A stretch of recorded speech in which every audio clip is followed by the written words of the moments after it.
Hey guys, Prowl 1701 here. Today we are going to talk about the most underrated doctor, or doctors. It's an interesting question. Who is the most underrated doctor? My chair just did a thing. There we go. Better. And this is going to be a three-part discussion because I think the person that's the most underrated doctor varies on what part of the fandom you're talking about. I think for one area of the fans, I consider the most underrated to be one thing, for another part of the fandom to be another thing. And we're going to talk about that in the order of, I think, least importance to greatest importance. And first I want to talk about more the classic Who fans, people who have seen all of the classic series and all of the modern series, or they just watch the classic series and some of the modern series. But the more classic Who fans, like a lot of people who watch my channel, because I talk about a lot of classic Who. The one I feel like gets shortchanged the most, and that is going to be Sylvester McCoy. I remember when I was talking about season 24 and how surprising it was for me that I loved so much of it. And a lot of people weren't as keen on some of the stories in it.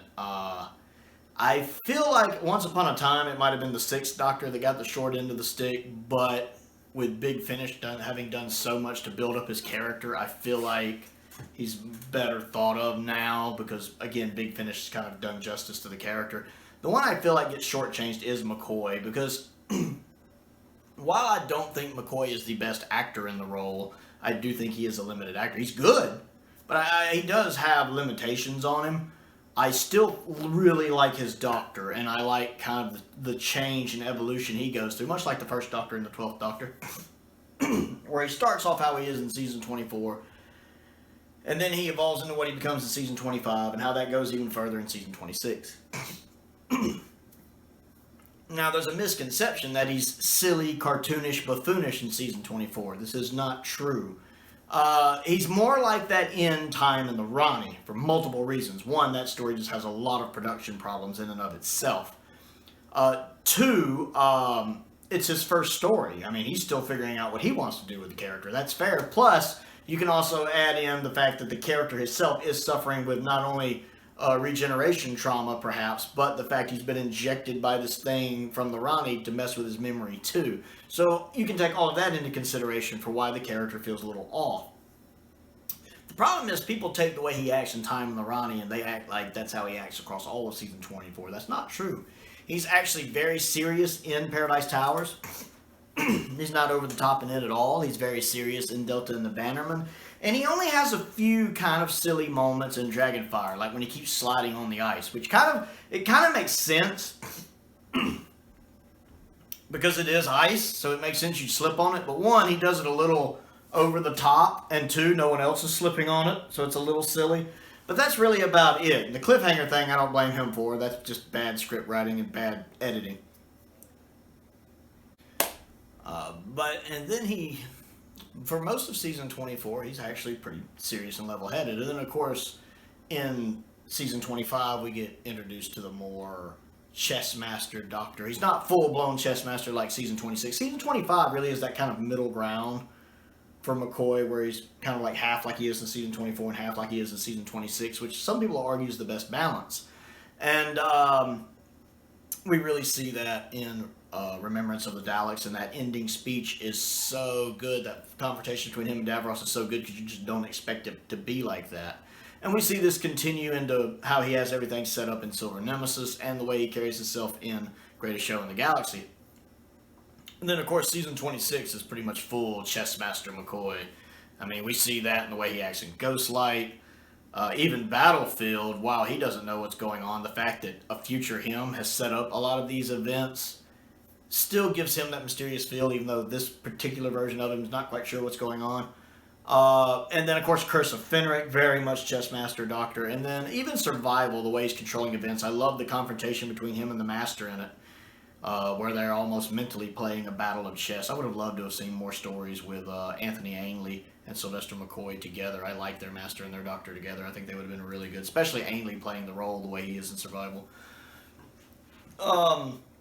And just plus so much of the McCoy era is so good. I do think it's the most underrated era of Doctor Who for sure. So many good stories, not very many disappointments. Even Time in the Ronnie is perfectly watchable. Not very many weak ones. Like, I don't really care for Delta. I don't really care for Greatest Show in the Galaxy. And that's probably the only ones. All of the others, I haven't seen Paradise Towers. I have seen Paradise Towers. I haven't seen Happiness Patrol. And, I love Paradise Towers. I really love Dragonfire. I like Remembrance. I like Silver Nemesis. And then I love all of Season 26. So I feel like his Doctor does a good job carrying it. Now, there's a few times where McCoy's limited acting hurts it a little bit. Like, he has this bad habit of when he's yelling, he goes into this falsetto voice, this fake voice that I don't like, and it's very much not McCoy's voice. There will be no battle here! I'm like, oh, cringe. Are these the weapons you would use? Tell me! I'm like, the only bad spot in a phenomenal speech. But he doesn't really yell like that. You look at the behind-the-scenes stuff in that very famous scene when he basically saved Sophie's life when she was in that water tank and it gave way. And as soon as you hear that thump, you hear McCoy, "Get her out of there!" That's in his real voice. He shouts as loud as he can, "Get her out of here." That's his real voice. That's the voice he needed to use instead of dropping into that voice that he uses that every time I hear him do it, it just pulls me out of the story. But his Doctor is really good, and I feel like from classic fans, and probably from modern fans too, he just doesn't get enough credit. Now, that's one I want to look at. Now, from the modern fans, I think, for people who more fans who are associated more with the modern series, I think one of the Doctors they probably consider the most underrated from the modern series is Matt Smith. Now, I'm not going to do a big spiel on Matt Smith because I did a video about Matt Smith recently. I feel like Matt Smith just doesn't quite get enough love, though, most of the time. And it's because he falls between two great Doctors in a lot of people's eyes. I hear so many people these days, their favorite Doctor's Tennant, their favorite Doctor's Capaldi, their favorite Doctor's Tennant, Capaldi, Tennant, Capaldi, Tennant, Capaldi. And, I hear so much about these two Doctors that I feel like Matt gets lost in the shovel because he's sandwiched between them. And I don't hear about it as much about Matt, which is a shame because Matt's great. He's a good actor. He's really good at playing the childlike Doctor, the child in the grown man's body, while at the same time he's really good at playing the old man in the young man's body. You can see the old man behind his eyes and the way he moves and the way he talks and the way he looks at things. It's so well done. And he also has several great stories. I mean, his era is kind of a mixed bag, but so is Capaldi's. Capaldi elevates his material. Smith also elevates his material. I feel like I don't hear enough about Smith simply because he gets overshadowed, I think, to a lot of fans by Capaldi and Tennant. A lot of people like Capaldi because, well, I'm not actually sure why, but, well, he's a phenomenal actor. He's one of the best actors to play the characters. That's definitely part of it. He definitely elevates every story he's in. But a lot of people just seem to like that take on the Doctor. It's not for me, but some people seem to like it. I really liked Series 10's portrayal of the Doctor. Series 8 and 9, hit and miss. A lot of people like Tennant. Some of that's just nostalgia, rose-colored glasses. He was my solid number 2 for a long time, though, to be fair. And I think a lot of people have that because it's been so long since Tennant was the Doctor that people who grew up with Tennant from a really young age, 5, 6 years old, are grown now. They have grown up with Tennant, so that's just firmly in their mind. That's their Doctor. So I feel like poor Matt just gets lost in that a little bit, which is a shame because he's a great Doctor.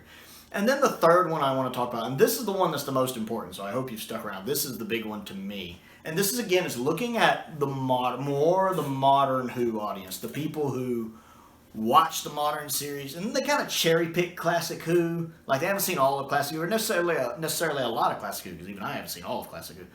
But they kind of cherry pick the famous ones, like Genesis and Caves of Androzani and An Unearthly Child and Tomb of the Cybermen. It's kind of the famous ones. The one I feel like gets overlooked the most by modern fans that I don't hear talked about, and that's John Pertwee.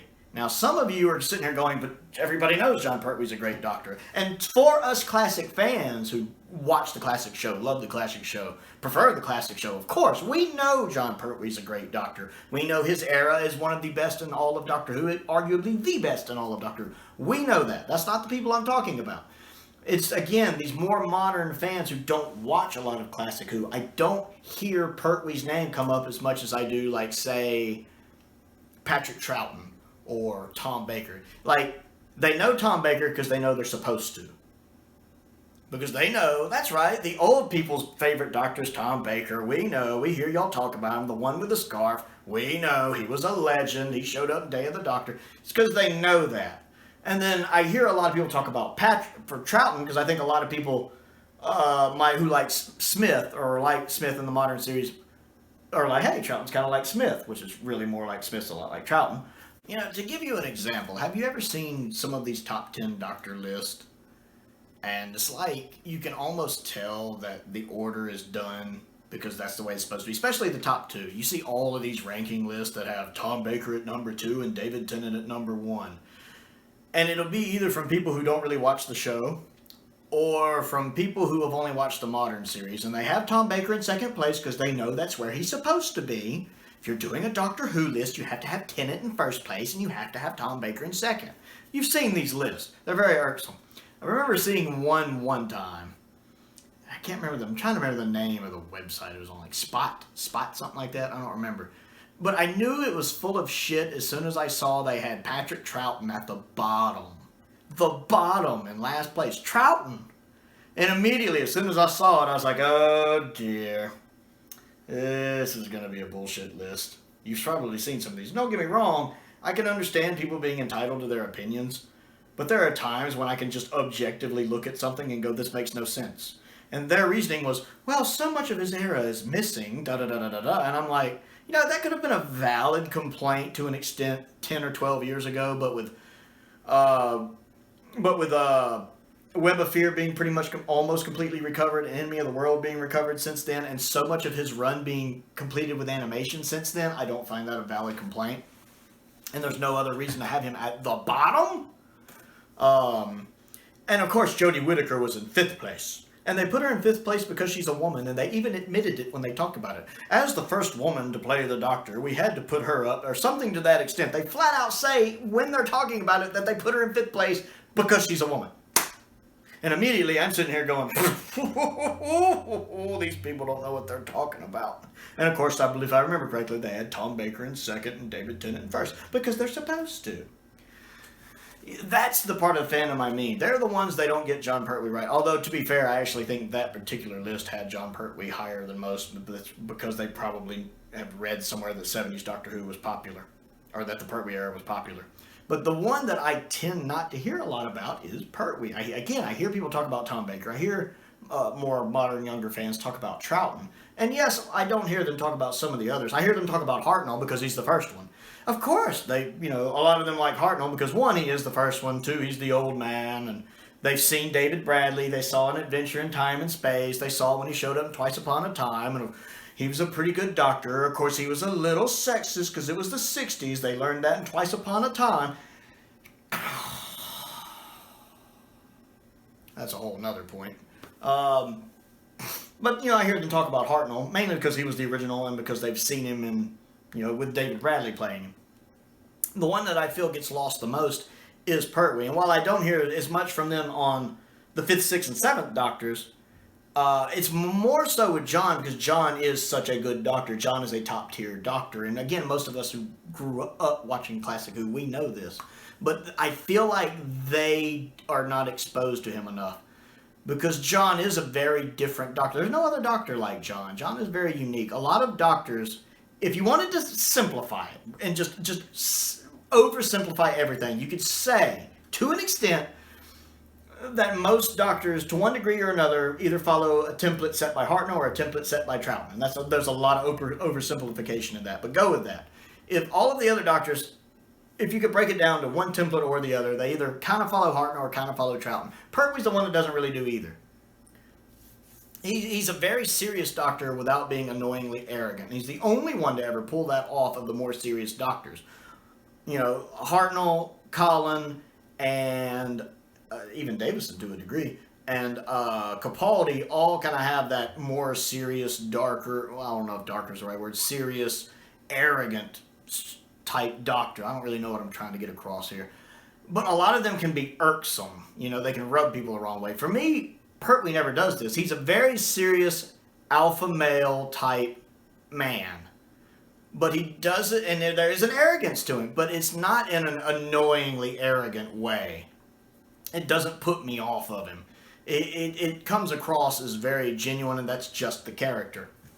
I'm not sitting here being annoyed with him like I am early Hartnell or Series 8 Capaldi or TV Run Colin, especially Twin Dilemma Colin. You know, I really like John. There's something about the way he plays the character. And I think a lot of modern fans who, if they got a chance to see him, you know, you'd hear complaints about his outfits or something like that. And yeah, I have heard people talk about his outfits before, and they don't seem to take him seriously. And I try to explain to him that he's probably the most serious person to ever play the character.